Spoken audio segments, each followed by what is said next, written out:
Buenas noches y bienvenidos a Economics, un programa de economía hecho por economistas. La energía es clave para el progreso. La energía tiene que ser no solamente abundante, sino barata. Y los gobiernos nos están haciendo más difícil el acceso a energía abundante y barata hasta un punto en el que la acción gubernamental y la acción regulatoria, en vez de facilitar la inversión y mejorar la capacidad de llevar a cabo una transición energética competitiva, en vez de facilitarla, lo que está haciendo es ponerle barreras. Le está poniendo barreras regulatorias, fiscales, le está poniendo barreras absolutamente innecesarias, por otro lado, y que además tienen un efecto contraproducente. La gran dificultad en el entorno económico que vivimos ahora mismo es que se han añadido una enorme cantidad de impuestos y costes fijos a la electricidad y a la gasolina. Para que ustedes sepan, pues la electricidad tiene aproximadamente un 60% de cargas fiscales y de costes fijos regulados por el gobierno, y además la gasolina, el gasóleo, tiene casi un 50% de impuestos. Pero además hay otros impuestos. Fíjense que nos solemos olvidar del coste de CO2. En Europa, los ciudadanos pagamos como un coste añadido los derechos de emisión de CO2, que es un impuesto escondido. Los gobiernos recaudan decenas de miles de millones de esos derechos de emisiones que venden, y además han aumentado el precio limitando la oferta. Por lo tanto, el precio de cada uno de esos derechos de emisión se eleva. Esto sería una buena política si se utilizasen esos enormes ingresos fiscales generados por la venta de derechos de emisión para reducir la factura de los ciudadanos. Pero resulta que usted en la factura eléctrica paga, además de los costes de las políticas de cambio climático, está pagando además todos los errores de planificación obligatoria. Es curioso esto, ¿verdad? En un país, en una Unión Europea, en un mundo en el que los ciudadanos están descontentos con los políticos, que saben que los políticos no están respondiendo a las necesidades de los ciudadanos, es como mínimo sorprendente ver que les parece a todos una buena idea que se nacionalice y que se intervenga al máximo el sector de la energía. Es curioso, ¿verdad? Todo el mundo habla de los males de un supuesto oligopolio que no existe, pero les parece estupendo un monopolio controlado por políticos. ¿Por qué las empresas energéticas públicas no son más baratas? Las empresas energéticas públicas no ofrecen energía más barata en Europa. Por ejemplo, la energía en Italia, donde la empresa es pública, las dos empresas energéticas son públicas, es mucho más cara. En Francia la energía es un poco más barata, ¿pero por qué? Porque tienen una enorme cantidad de producción nuclear, más del 70% comparado con otros países en donde no llega ni al 20%. Por lo tanto, la idea de que una empresa pública va a vendernos energía más barata está negada por la realidad. La han vivido ustedes. En la época en la que el sector eléctrico y energético estaba masivamente intervenido y había empresas fundamentalmente públicas, no solamente los precios no bajaban con respecto al resto del mundo, sino que además nos hemos enfrentado a quiebras y apagones. Eso es lo que significa el intervencionismo en energía. Nos olvidamos de las enormes inversiones que se deben llevar a cabo y damos por hecho que esos miles de millones de dólares mensuales que se tienen que poner en marcha para invertir en redes, en generación, en que se convierta el milagro de que usted toque un botón y se encienda la luz, o que vaya a una gasolinera y haya gasolina. Todo eso nos parece que es fácil y barato, pero no lo es. La realidad es que los gobiernos están poniendo muchos más escollos para la inversión en energía. En Europa hemos puesto barreras a la nuclear. Se le han puesto barreras y se prohíbe el desarrollo de nuestras fuentes, por ejemplo, de gas natural no convencional. Interesante, porque a la vez, mientras prohibimos el desarrollo de nuestras reservas de gas natural, compramos cantidades récord de gas natural licuado producido con fracking de otros países, de Estados Unidos en particular. Es absolutamente increíble que al día de hoy, en una Unión Europea en la que estamos hablando constantemente de descarbonización y de mejora de la transición energética, etcétera, es increíble que se nos diga a la vez que se le van a poner todavía mayores barreras a la inversión en renovables. ¿Cómo? Con riesgo regulatorio, hablando de intervenir el mercado. Y todo bajo la premisa de que las empresas ganan mucho y los estados ganan muy poco. En España, el Estado se lleva más de 14.000 millones de la tarifa en impuestos, que es el triple del beneficio operativo de todo el sector en España, y eso, un sector que crece, que invierte, que crea empleo y que toma el riesgo. Es decir, la idea de que el mismo gobierno que dispara los impuestos, aumenta los costes regulados, aumenta las cargas burocráticas, va a bajarte el precio de la luz cuando cada vez que ha podido y cada vez que tiene la capacidad, lo que hace es subirte los impuestos, por un lado o por el otro, te los esconde, te dice que te ha bajado el impuesto eléctrico cuando recauda mucho más por todos los impuestos encadenados de la tarifa, te dice que te ha subvencionado 20 céntimos de la gasolina mientras recauda 4 veces más por no indexar los impuestos en ese mismo concepto. Y además estamos pagando por las ayudas climáticas y por las políticas y los errores de planificación. Ojo, estamos pagando 2 y 3 veces. Resulta que estamos pagando en la gasolina y en la electricidad por lo mismo, que estamos pagando impuestos tras impuestos tras impuestos. Y de verdad, el que se crea que todo eso se soluciona con mayor intervención del sector público no tiene nada más que ir a Italia o a Grecia y ver que en sus empresas energéticas son mucho más ineficientes y mucho más caras. Los gobiernos no bajan los precios, los gobiernos los suben. Y la realidad de la energía es que se está haciendo un constante entorno de ataque a la inversión y se nos está negando y se ignora una cosa muy importante. En la transición energética que han anunciado, poniendo en peligro la nuclear, poniendo en peligro la inversión en renovables y poniendo en peligro la inversión en gas doméstico, lo que hacemos es depender mucho más, no solamente de Rusia, sino mucho más de China. ¿Por qué? Porque las tierras raras, el cobre que se tiene que minar, el aluminio, todas las materias primas necesarias para las renovables vienen fundamentalmente de China. Y vamos a depender mucho más de ellos.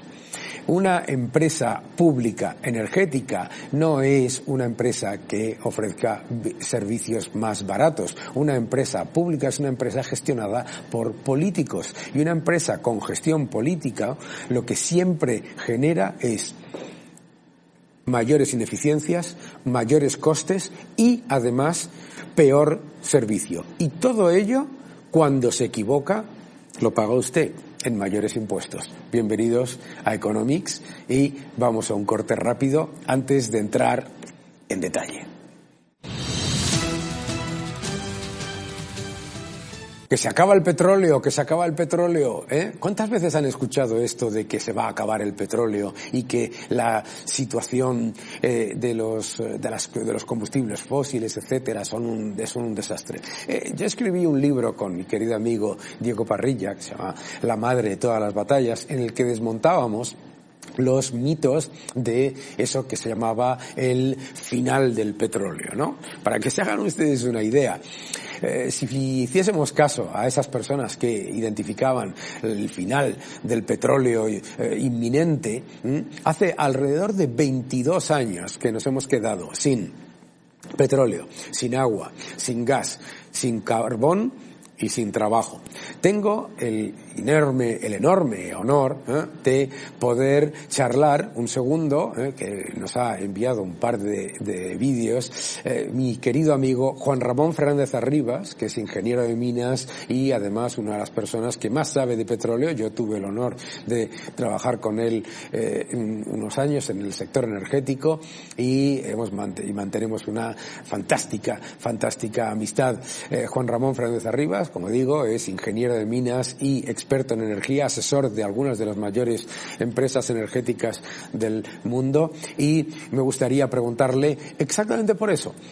¿Se está acabando el petróleo? ¿Qué es esto de la teoría del fin del petróleo y qué le dirías a los que creen en ella?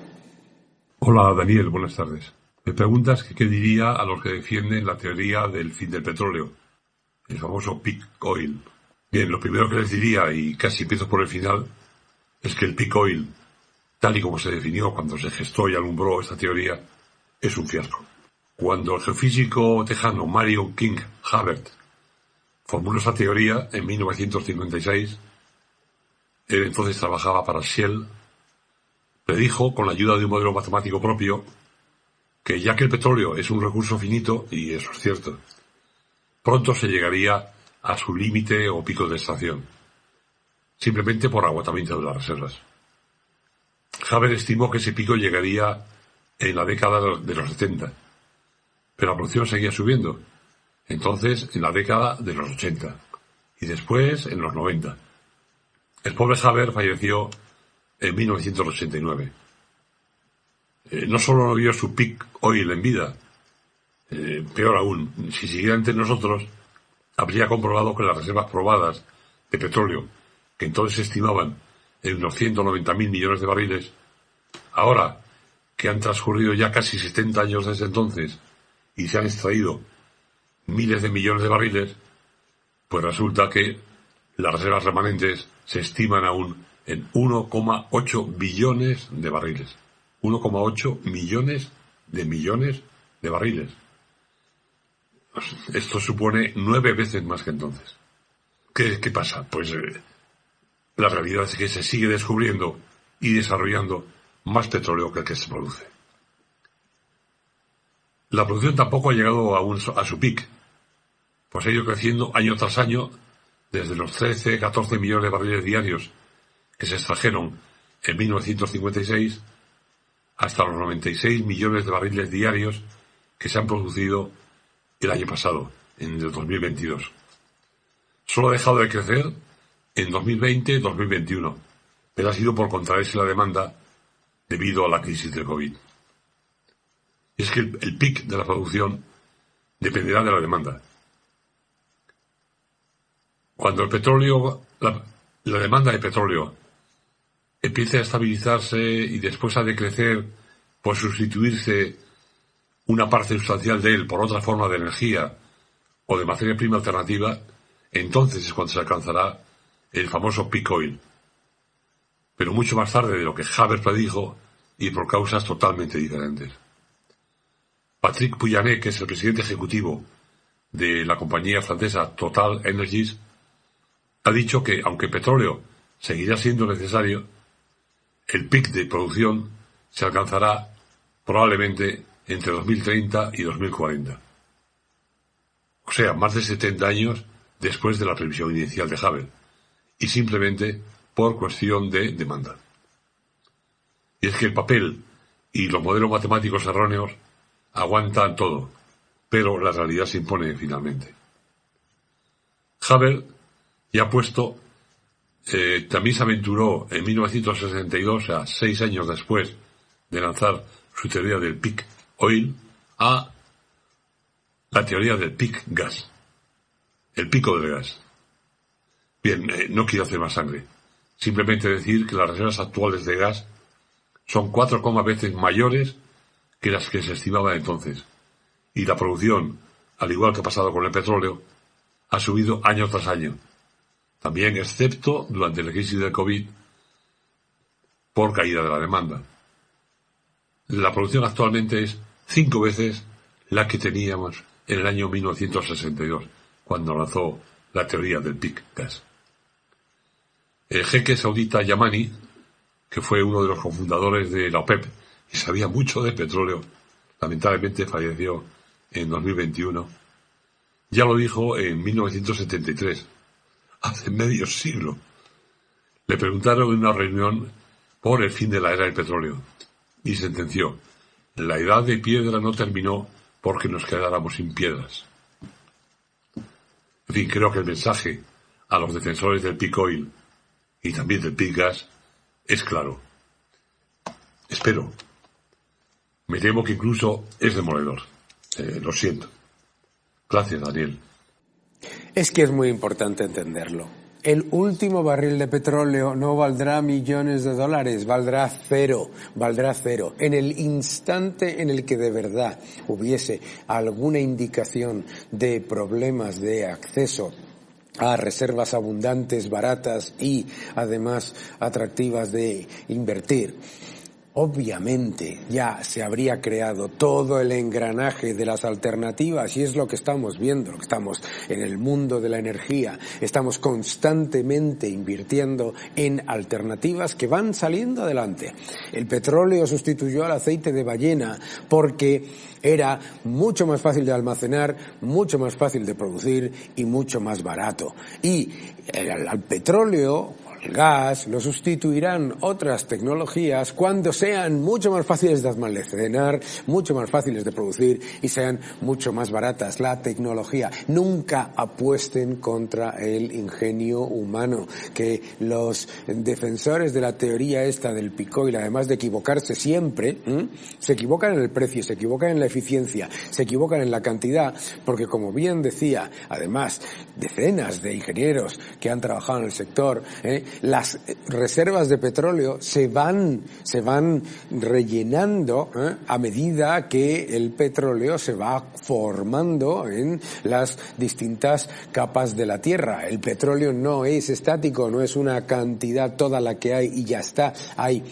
toda una cantidad que continúa generándose. Pero en cualquier caso, lo más importante, hay petróleo de sobra para producir suficiente energía barata y atractiva durante el periodo, mientras se van buscando alternativas que sean todavía más baratas y todavía más atractivas, pero tendrán que serlo y además no solamente el último barril de petróleo valdrá cero, no millones y millones de dólares, sino que además la evidencia la tenemos ahora, que en medio de una guerra, en medio de todas las trabas burocráticas a la inversión, etcétera, el precio del petróleo está a $80 el barril, que en términos reales es uno de los precios más bajos que hemos visto desde los años 70. Vamos a preguntarle a Juan Ramón rápidamente cuál es el entorno que hay ahora mismo global en el mercado del petróleo y el gas. Bien, yo lo veo aún en equilibrio inestable en cuanto al nivel actual de precios. La mayoría de los analistas coinciden en que si se mantuviesen oferta y demanda más o menos estabilizadas como actualmente, en 2023 estaríamos como ahora mismo en tema de precios. He leído un informe con las predicciones de 30 analistas y ellos dan como precio medio para el crudo Brent de referencia un valor de $89,37 por barril.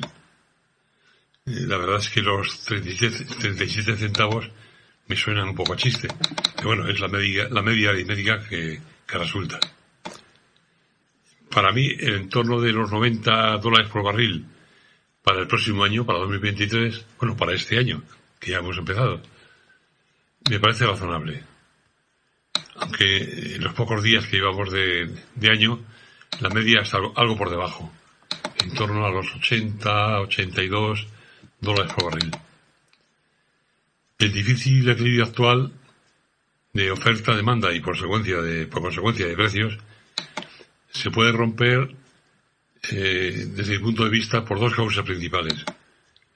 Una, desaceleración económica. Si China no controla su crisis sanitaria por el COVID, peor aún si no lo para y se expande, y también por la evolución y por el desenlace de la invasión rusa de Ucrania. Ambos factores son, en mi opinión, totalmente impredecibles, pues están envueltos en nubes de misterio.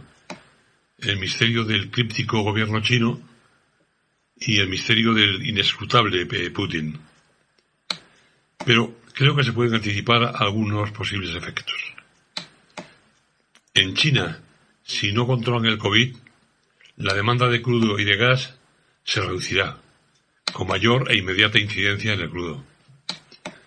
Simplemente sobraría crudo en los mercados y los precios bajarían hasta restablecerse el equilibrio, vía una menor oferta. Ahí la OPEP tendría la llave de paso, pues podría reducir su producción para mantener el precio del crudo. El problema es que sus decisiones no son instantáneas. Negociaciones, presiones, acuerdos. Habría, en definitiva, un periodo más o menos corto de precios más bajos hasta su reajuste. En cuanto a Rusia, se comenta mucho en la prensa que si Putin, se enfada un poco más por los desfavorables resultados prácticos de su invasión de Ucrania, pues cortaría definitivamente las exportaciones de crudo, de los productos refinados, principalmente gasóleo, y de gas a los países, no amigos. Para neutralizar el recorte de crudo ruso, la OPEP tendría influencia decisiva, pero haría falta muchísima inteligencia política por parte de los países de la OCDE, que son los principales consumidores, sin tener apenas producción, para convencerles de las ventajas, y lo digo entre comillas, de subir la OPEP su producción. Estos están mucho más acostumbrados y motivados a hacer lo contrario. Ya veremos. Si casualmente coincidiese una contracción económica china con el bloqueo de las exportaciones de crudo ruso, un clavo sacaría otro clavo, y en cierta medida se compensaría la menor demanda china con una menor oferta rusa. En cuanto al gas, su precio se ha desplomado desde septiembre pasado, cuando llegó a estar en Rotterdam, que es el hub europeo, en más de $300 por megavatio hora. Ahora ha caído hasta unos $70 megavatio hora. Está claro, sobra gas. Por eso no veo un gran impacto a corto por posibles restricciones rusas. Si el invierno europeo se mantiene tan suave como hasta ahora, lo que implica una menor demanda, y con los almacenamientos actualmente por encima del 80% de su capacidad, pues podría subir algo los precios. Pero no creo que el precio en Rotterdam, el TTF, supere los 100 euros por megavatio hora en el año en curso, en 2023. Muchísimas gracias, Juan Ramón, y vamos a un corte rápido y vamos a hablar de nuclear. ¿Por qué se ataca a la nuclear si lo que buscamos es una transición energética competitiva y reducir emisiones? La nuclear claramente sería la energía que estaríamos buscando como la transición mejor hacia un entorno de descarbonización. Curiosamente, hay países en los que la energía nuclear se ve como de progresistas o de izquierda, y como es Francia o los países nórdicos, y hay otros países en los que se considera como que si defiendes la energía nuclear eres fascista o algo raro, ¿no? Se ha ideologizado la energía nuclear, y por eso es bueno hablar con gente que sabe. Y tenemos a Alfredo García, que es supervisor y divulgador nuclear. Lo podéis seguir en Twitter como Operador Nuclear, es fantástica su cuenta, al que le voy a preguntar en un vídeo que nos ha enviado si es posible tener energía competitiva sin la energía nuclear. Pues no se puede conseguir una energía realmente competitiva sin energía nuclear. Lo estamos viendo con esta crisis energética. Los países que habían decidido cerrar sus centrales nucleares están posponiendo esos cierres, en algunos casos revertiendo ese cierre, como lo está haciendo Corea del Sur o Japón, que está apostando nuevamente por la energía nuclear. Es decir, la mayoría de los países avanzados del mundo y los que quieren llegar a serlo apuestan claramente por un mix entre energía nuclear y energías renovables para garantizar el suministro eléctrico, para mejorar la autonomía o la independencia energética, para no depender tanto de los combustibles fósiles, para tener unos precios competitivos y al mismo tiempo para ayudar a reducir las emisiones de gases de efecto invernadero. En el caso de Nord Pool, el mercado nórdico es clarísimo, ¿no? Tenemos energía nuclear e hidráulica como grandes factores de garantía de suministro y de competitividad, y luego una fuerte producción renovable que es volátil e intermitente. Le pregunto también a Alfredo si es cierto, por otro lado, que se escucha mucho aquí en España y también en América Latina, que la nuclear es más cara que las renovables. Cuando se habla del precio de la energía nuclear comparada con las energías renovables, se suele hacer mucha trampa. Me explico. Según la Agencia Internacional de la Energía, la forma más barata de producir energía eléctrica hoy en día en el mundo, antes de impuestos, por supuesto, la energía más barata para producir electricidad es la operación a largo plazo de los reactores nucleares. Es decir, centrales nucleares que ya han llegado a esos 40 años de vida de diseño, vida mínima de funcionamiento que se había establecido, y que, como han sido modernizados, se ha garantizado su seguridad, pueden seguir operando a precios muy competitivos. Insisto, es la forma más barata de producir electricidad hoy en día en el mundo. Cuando se habla de nueva construcción de centrales nucleares, es cierto que la inversión inicial es muy alta, pero se suele comparar con las energías renovables que se instalan actualmente. Efectivamente, la producción renovable actual es más barata que la energía nuclear nueva que se está construyendo, pero no se tiene en cuenta un dato muy importante.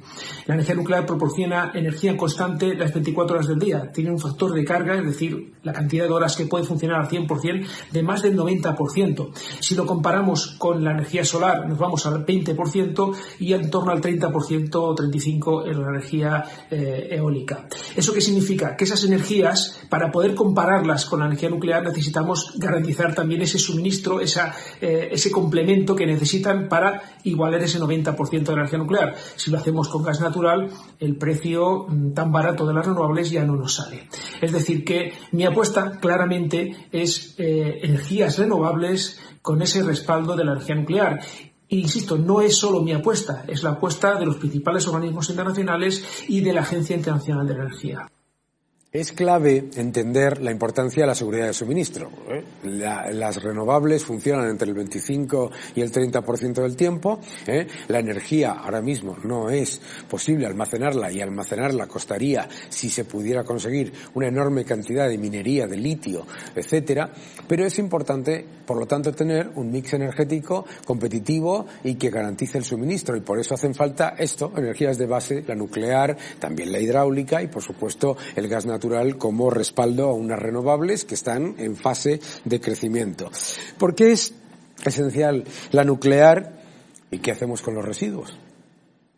La energía nuclear es esencial por varios motivos. Primero, porque, como decíamos, garantiza el suministro eléctrico, es decir, es capaz de producir las 24 horas del día independientemente de las condiciones meteorológicas y de los cambios de los ciclos de día y noche. Siempre podemos contar con ella y eso es una gran garantía de suministro energético. Otra es la estabilidad de la red eléctrica, muy importante. Esos 50 hercios es importante que se mantengan siempre independientemente de lo que ocurra con la variabilidad de las renovables. Por lo tanto, es necesaria una energía de respaldo que tenga generadores síncronos que garanticen esa frecuencia, esa estabilidad de la frecuencia de la red.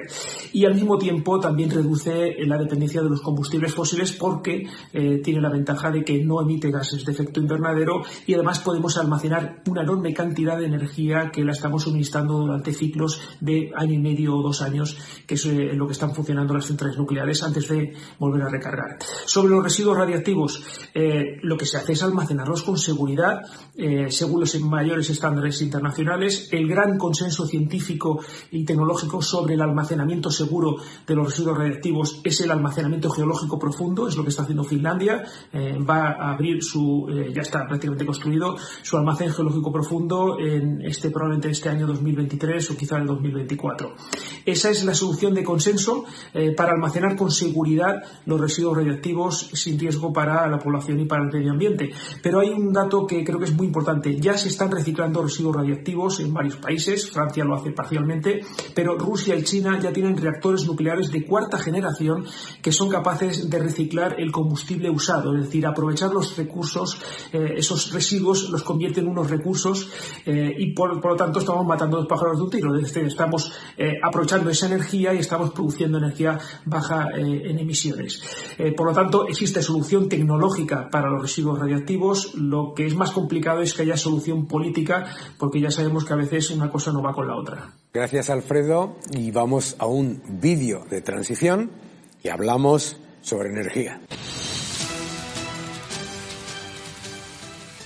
Me gustaría hablar con José Ruiz de Alda, que es asesor experto energético en Sima Capital y que es una persona que nos puede dar un poco de idea sobre qué es lo que está ocurriendo en el mercado global de petróleo y gas, en el que él tiene importantes datos que nos pueden ser de utilidad.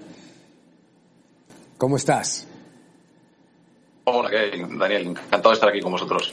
Nos escuchas bien, nos ves bien, te vemos bien, esto es lo importante con la tecnología. Cuéntanos un poco cuál es el entorno en petróleo y gas que vosotros veis. Bueno, en lo que se refiere a la parte de petróleo, que está más determinada por la movilidad, ¿no? El gas también se utiliza para la generación eléctrica y es un poquito diferente, ¿no? La parte de petróleo, pues obviamente pues hay que tener en cuenta dos variables, ¿no? La demanda y la oferta de petróleo, que son las claves a la hora de fijar el precio, ¿no? En términos de demanda, realmente lo importante a día de hoy, ¿no?, es la apertura que está habiendo ahora mismo en el mercado chino, digamos el abandono de esas medidas de cero COVID que se ha producido recientemente, que está provocando ahora un boom de infecciones dentro de la economía asiática, pero que es probable que en los próximos semanas se alcance un pico y, digamos, empecemos a ver una apertura económica más fuerte, ¿no? Esa apertura china, unida al riesgo de recesión global que hay en Estados Unidos, en Europa, incluso la ha habido en la propia China, pues es lo que indica un poco por dónde va a ir esa parte, ¿no? Y por otro lado, lo que viene a ser la oferta, pues lo que venimos viendo son, digamos que prácticamente una década de baja inversión en el sector del petróleo, digamos que ha estado ciertamente demonizado, y bueno, ha habido, digamos, desde el punto de vista político, se ha tratado de forzar una transición que no está tan vinculada a factores de eficiencia y de realidad, sino de voluntad política, pues que ha creado ciertas tensiones, ¿no? Se ha desincentivado totalmente la inversión en producción de petróleo. De hecho, hoy mismo estamos viendo cómo en muchos países pues están elevando las tasas impositivas hasta niveles incluso del 75% para la producción de petróleo, y digamos que toda la industria pues está un poco paralizada en ese sentido en términos de inversión, ¿no?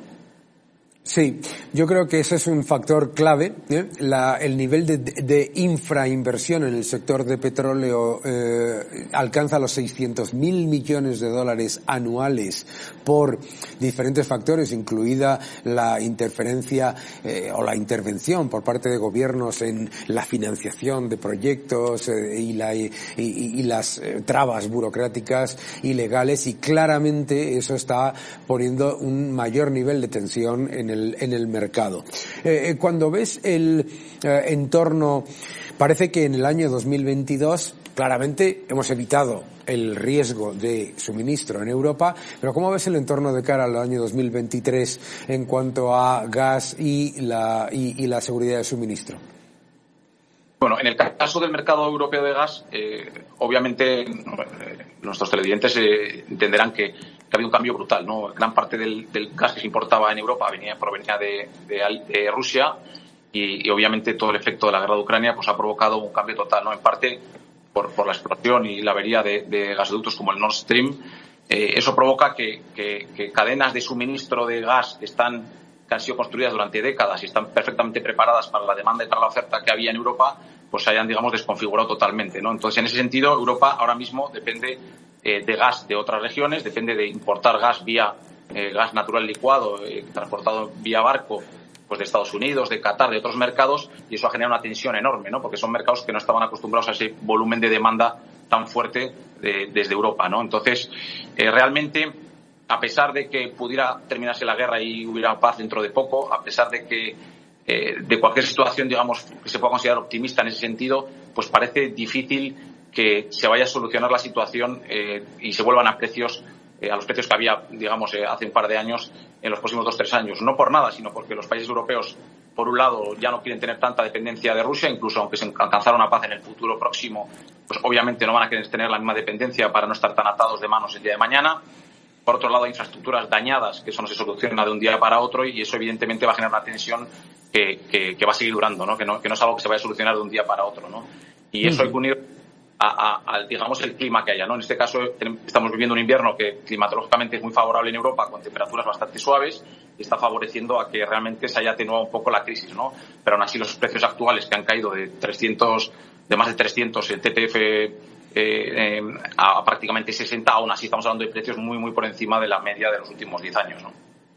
Efectivamente, la clave es entender que estamos teniendo un invierno relativamente benigno y por lo tanto, pues, a lo mejor hemos pospuesto los grandes problemas, pero no los hemos eliminado. Mil gracias, José. Gracias por unirte al programa.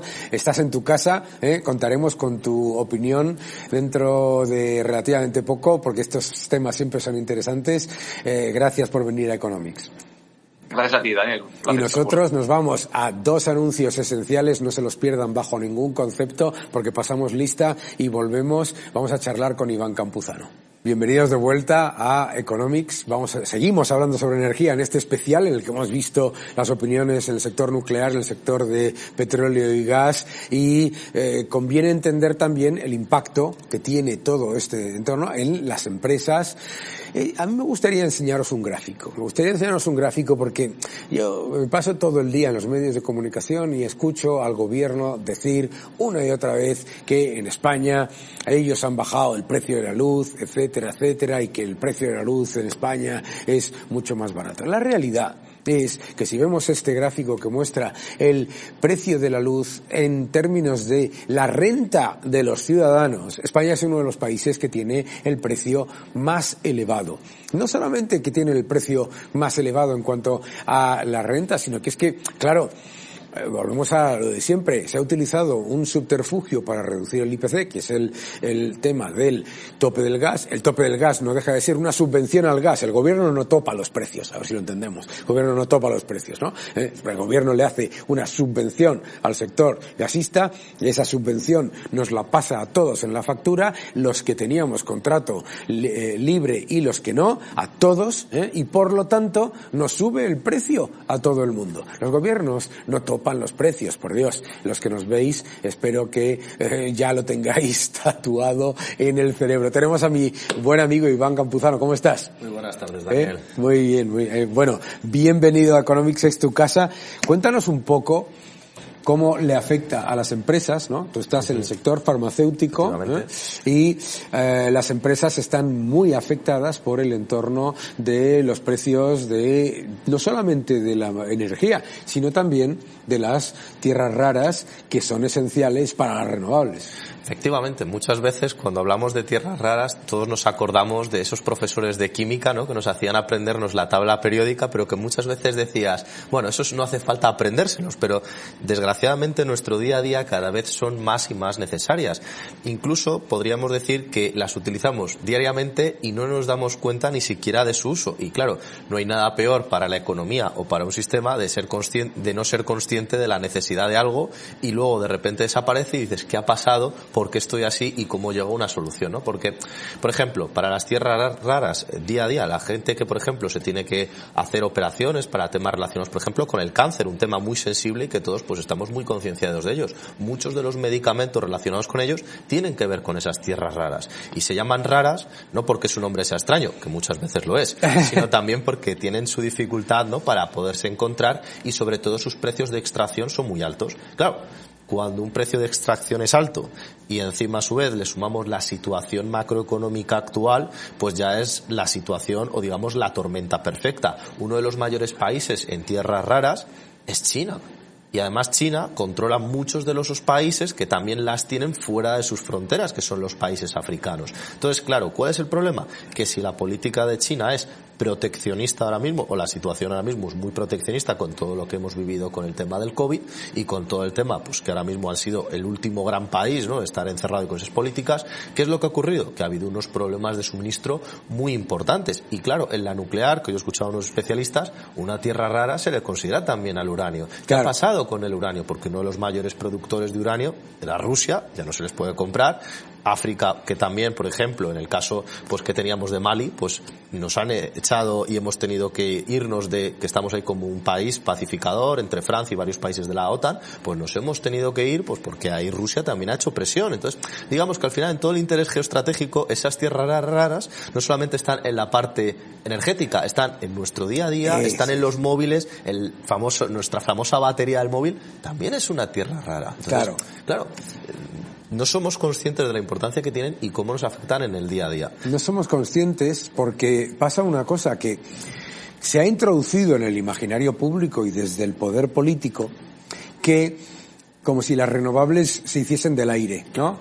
Como si se hiciesen, no sé, por creación espontánea. Las renovables, maravillosas, que necesitan continuar desarrollándose, las renovables necesitan una enorme cantidad de cobre, que se tiene que minar, necesitan una enorme cantidad de litio, una enorme cantidad de estas tierras raras, y además esas materias primas no solamente se utilizan para las renovables, porque el otro día decía alguien, bueno, pues lo que habrá que hacer es minar mucho más para las renovables. Pero fíjate qué curioso, ¿no? O sea, estamos demonizando a la nuclear y demonizando al petróleo y gas por los efectos muy públicos y hechos muy públicos en cuanto a los impactos medioambientales, y no se habla del impacto de minar litio, minar cobre, minar tierras raras y la dependencia de China, ¿no? Y la dependencia de China, ¿no?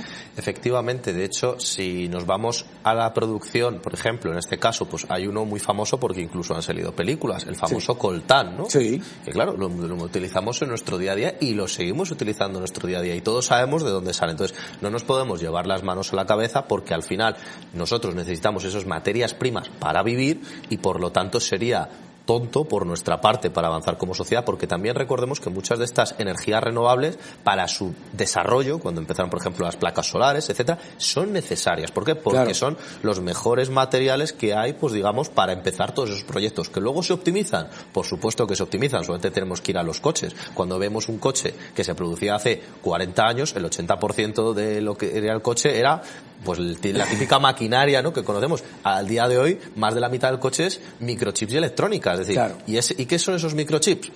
Muchos de ellos, materias raras, pero incluso vamos a salirnos de las materias raras, vamos a las materias primas que nosotros conocemos, el acero, la bobina de acero, vamos a los futuros de cobre, a los futuros, pues con esta apertura de China, ahora mismo tenemos incluso uno de los mayores precios de cobre de la historia, y el cobre lo utilizamos, ahí sí que lo utilizamos para el día a día, desde la red eléctrica, desde para la conexión telefónica, lo que sea, lleva cobre, hasta las tazas de algunos sitios de café. Entonces, claro, cuando eso se aplica a todo lo que es la economía a nivel global, pues claro que se ralentiza. Leía hoy un artículo muy interesante que lo que te decía es que la mayoría de los productores de petróleo, privados, ya sean americanos, ya sean de cualquier parte del mundo, lo que están contemplando es que casi con la apertura de China van a tener que destinar, por lo menos, porque además pagan bien, que esto es como todo, al final estamos hablando de que el que mejor paga se lo lleva, pues en este caso van a destinar casi el 50% de su producción a China, y todo el aumento de esa producción también va a ir a China. Y claro, a mucha gente le preocupará, oye, ¿tienen esos países capacidad o esas empresas para extraer, exportar a China y seguir manteniendo lo que tenemos actualmente?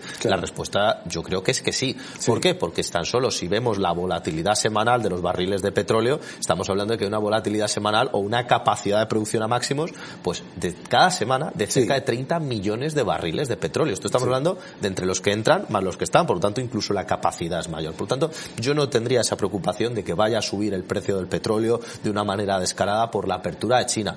Se va a notar, pero de hecho incluso me atrevería a ir más allá, no solamente centrándome en el ámbito energético. Si China remonta, es cierto que la energía por un lado subirá, pero como tendrán la capacidad productiva y nos empezarán a mandar manufacturas que nosotros necesitamos, por otro lado nos puede ayudar a reducir la inflación porque nosotros estemos sobrecalentados en la producción europea. Por lo tanto, al final, una cosa termina de compensarse con la otra y al final pues sería volver a esa economía que teníamos antes de esta guerra, antes del COVID, que es lo que yo creo que más de uno está deseando. Sí, muchas veces la gente en energía utiliza un argumento, igual que hablábamos antes del peak oil, ¿no? Utiliza un argumento que tiene una base relativamente correcta, ¿no? Es una materia prima con una fuerte demanda y relativamente escasa, para hacer una aseveración sobre precio equivocada, ¿no? Y, por ejemplo, la evidencia es, entre el año 2008 y el año 2019, el precio del petróleo no hizo nada más que bajar, mientras China no paraba de, no solamente de consumir, sino de consumir muy por encima de lo que eran las estimaciones. En el caso de las renovables es exactamente igual. O sea, no es tanto una cuestión de precio, como tú bien dices. Yo no creo que se vaya a disparar el precio de las tierras raras o el precio del litio por el desarrollo de las materias primas, por una supuesta escasez de materias primas. Pero sí es verdad que nos estamos olvidando de la necesidad de minar ante un diseño de una transición energética que a mí me preocupa, no por el concepto de la transición energética, que me parece maravilloso. La tecnología y la innovación es lo que hace que el mundo progrese. A mí lo que me preocupa es que se ha diseñado una transición energética en la que se ha dejado de lado a las empresas, a los que saben, a los ingenieros, a los que saben que para llevar a cabo todo ese desarrollo de renovables va a hacer falta muchísimo más cobre y muchísimo más litio. Entonces, yo no sé cómo ves tú esa situación, particularmente desde el prisma europeo, porque Europa, ya antes del COVID-19, ya pagábamos más del doble que una empresa norteamericana o que una casa o que una familia norteamericana o china por el gas o por la electricidad. Efectivamente, de hecho, esa transición muchas veces tiene que ser, y lógicamente tiene que ser ordenada, y ni el sector público lo puede todo, ni el sector privado lo puede todo, y más cuando hablamos de cuestiones de esta envergadura. Lo lógico que sería llegar a grandes acuerdos y grandes consensos. Sí. ¿Cuál es el problema principal que hemos afrontado? Pues yo te diría que parte de dos líneas. Lo primero de todo, que hay países de Europa que son pequeños y otros que todavía no se han dado cuenta de que lo son, porque claro, estás compitiendo con China, estás compitiendo con Rusia, estás compitiendo con Estados Unidos. Claro. Ahí Europa, un país ni siquiera como Francia o Reino Unido, esto no es el siglo XIX, que se olviden de ello. Por otro lado, ¿cuál es el problema? Que nosotros mismos nos hemos cargado de ideología en una cuestión que debería ser práctica del día a día. Es decir, hemos ideologizado lo que tiene que ver con el comer. Sí. Porque al final la energía es lo que nos da de comer, sobre todo cuando estamos hablando de cuál es realmente el valor añadido de Europa. El valor añadido de Europa es la investigación, la industria de alto consumo, ¿no?, energético, que es el alemán. Y de alto valor añadido. Efectivamente, y de alto valor añadido. Y eso requiere una energía y requiere unos procesos muy complejos. Entonces, en el momento en el cual tú te desarmas y desarmas la base de la pirámide, claro, pues todo empieza a caer como un castillo en naipes. Y eso requiere pues unas políticas que sean, primero, a largo plazo, que las estamos olvidando, las estamos guardando en el cajón. Hay agendas, ¿no? Pero esas agendas, yo creo que las soluciones que aportan a día de hoy pues son más ideas, ¿no?, de buenas intenciones que de soluciones. Y por otro lado, estábamos viendo como en Estados Unidos, hace unos años, se hablaba del New Green Deal. Claro, eso sonaba muy bonito, miles de millones de euros que iban a invertir en Estados Unidos, que luego iban a acabar en Europa, también empresas europeas que se iban a beneficiar de ello porque están en ambos lugares. Y al final, ¿eso en qué ha quedado? Se ha olvidado, no existe, han entrado otras prioridades. ¿Y cuál es la situación? Pues que Estados Unidos, que tenía un problema para colocar sus materias primas, aquellas que pagan dinero, que realmente son el gas, el petróleo y demás, pues hemos visto cómo hoy en Europa estamos teniendo el mayor consumo de la historia de energía de Estados Unidos, y por primera vez en la historia Estados Unidos se coloca como el principal proveedor de energía de Europa, superando a Rusia.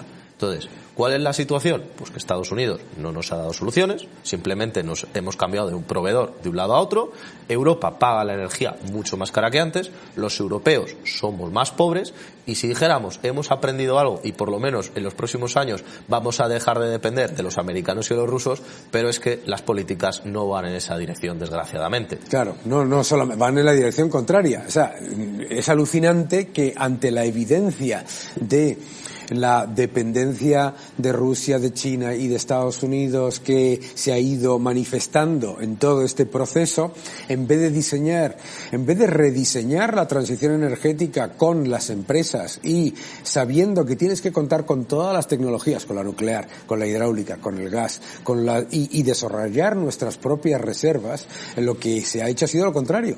A mí lo que más me preocupa y me alucina de toda esta situación es que ante la evidencia de una crisis energética, en vez de modificar la transición energética de manera que sea competitiva y orientada a la seguridad de suministro, lo que se ha hecho ha sido mantenerla, y lo único que se ha hecho, eso sí, es que se ha pasado la energía nuclear como verde, ¿verdad? Bueno, eso, como he dicho, al final eso ¿por qué ocurre? Porque está demasiado ideologizado una cuestión que tiene que ver con el día a día. La energía nuclear no es ni verde, ni es azul, ni es nada. Es simplemente una energía que en Europa teníamos facilidad para producir, que nos daba constancia, que sobre todo nos daba independencia energética, esa es la parte importante, y que sabíamos producirla y sabíamos hacerla.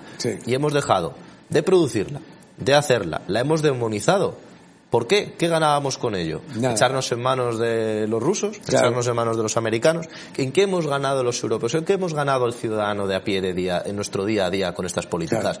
No hemos ganado nada. Obviamente habrá ganado el canciller que se ha puesto de director, ¿no?, de Gazprom, ¿no? Pero tampoco con la situación actual. Entonces, realmente no hemos ganado nada, porque Europa el gran problema que tiene y que lo ha tenido históricamente, y que cuando tienes una posición dominante y de fuerza es fácil de solucionar, pero el problema que tiene es la energía. No somos los Emiratos Árabes, no somos el Golfo Pérsico, no somos China, no somos Estados Unidos. De hecho, al final nos hemos tenido que bajar los pantalones con esta crisis, porque hemos acabado comprándole petróleo a Venezuela, cuando habíamos dicho, de hecho, el primer carguero de petróleo que vino, bueno, que más bien fue allí, lo cargaron y lo trajeron aquí cuando se veía toda esta crisis en septiembre-octubre de que iba a venir mucho frío, que nos íbamos a quedar con las casas apagadas, que Austria, ¿no? ¿Os acordamos de las noticias? Austria, un plan por si se queda todo muerto. Gran apagón. Claro, son los italianos y luego nosotros, pero era un país comunista, horrible, subdesarrollado, que tenía el peor dictador del mundo. Bueno, pero al final la necesidad hace virtud, o en este caso hace